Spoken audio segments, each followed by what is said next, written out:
Hello friends, welcome to my channel Cooking and Beyond by Indu G.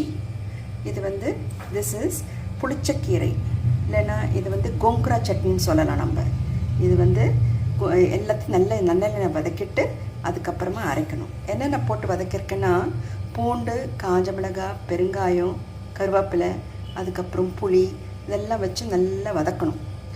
வதக்கின பிறகு தனியாக எடுத்து வச்சிடணும். வெந்தயம் போட்டிருக்கேன், அது கொஞ்சம் வெல்லம் சேர்த்துருக்கேன். நல்லா வதக்கி அப்புறம் அந்த கீரையை திருப்பி நல்லெண்ணெய் ஊற்றி நல்லா வதக்கணும். புளிச்சக்கீரையை புளிச்சக்கீரையை ஃபஸ்ட்டு நல்லா அலம்பி அது நல்லா தொடச்சிட்டு நல்லா காய வச்சு தண்ணி இல்லாமல் அதுக்கப்புறம் அது எண்ணெயில் நல்லா வதக்கணும். அதுக்கப்புறம் கொஞ்சம் ஒரு பிடி கருவேப்பிலையும் போட்டுக்கலாம், அது உடம்புக்கு நல்லது. எல்லாம் நல்லா வதக்கிட்டு நல்லெண்ணெயில் வதக்கிட்டு அதுக்கப்புறமா நல்லா ஆற வச்சு அப்புறம் அரைச்சிடணும். அரைச்சிட்டு தாளித்து கொட்டணும். தாளிக்கிறதுக்கு நம்ம கடுகு, கருவேப்பிலை, கொஞ்சோண்டு உளுத்தம்பருப்பு, கடலைப்பருப்பு இதையெல்லாம் போட்டு நல்லா